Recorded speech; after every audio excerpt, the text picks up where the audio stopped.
उत्तराखंड को देवभूमि सिर्फ इसलिए नहीं माना जाता क्योंकि यहाँ कदम कदम पर देवी देवताओं का निवास है, बल्कि इसलिए भी क्योंकि यहाँ पहाड़ों, नदियों, झीलों, जलधाराओं को भी मां का स्वरूप माना जाता है। जिस प्रदेश में गंगा यमुना में आस्था की डुबकी लगाने के लिए दुनिया भर से लोग आते हैं, उसी देवभूमि से आए ये दो वीडियो ही आप देख लीजिए।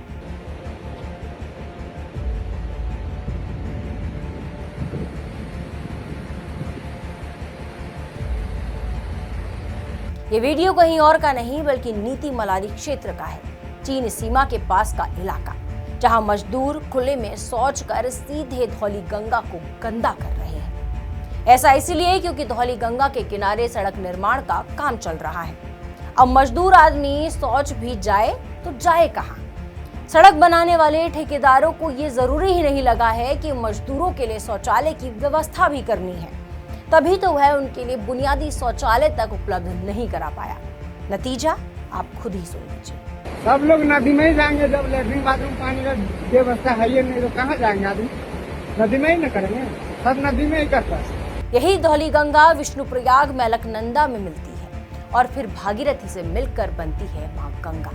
वही गंगा जिसके जल को लोग अमृत मानते हैं, जिसे माथे पर लगाते हैं, जिसकी एक बूंद के लिए करोड़ों लोग श्रद्धा से नतमस्तक हो जाते हैं। लेकिन सवाल यह है, क्या हमारी आस्था सिर्फ सोशल मीडिया पोस्ट और धार्मिक नारों तक सीमित रह गई है? क्या हर हर गंगे सिर्फ बोलने के लिए रह गया है? और ये तस्वीर सिर्फ नीति मलारी तक सीमित नहीं है, बल्कि नैनीताल की शान, करोड़ों लोगों की आस्था और पर्यटन का केंद्र नैनी झील भी प्रशासनिक लापरवाही का शिकार बन चुकी है।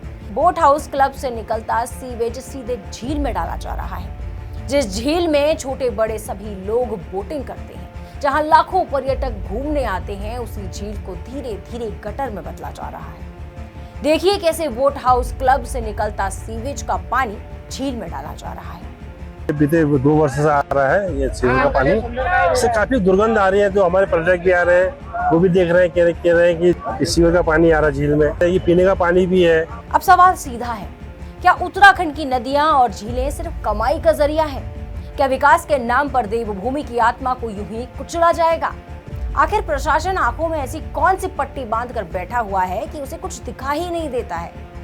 अगर अब भी सरकार, प्रशासन और समाज नहीं जागा तो आने वाली पीढ़ियां हमें कभी माफ नहीं करेंगी, क्योंकि हमने सिर्फ नदियों को गंदा नहीं किया होगा, हमने अपनी आस्था, अपनी संस्कृति और अपनी देवभूमि की पहचान को खुद अपने हाथों से कलंकित किया होगा। याद रहे, नदियों को दूषित करना सिर्फ लापरवाही नहीं, बड़ा अपराध भी है और गुनहगारों को इसकी सजा जरूर मिलनी चाहिए। आप इन दोनों ही मामलों पर क्या सोचते हैं? कमेंट बॉक्स पर हमें जरूर बताइएगा।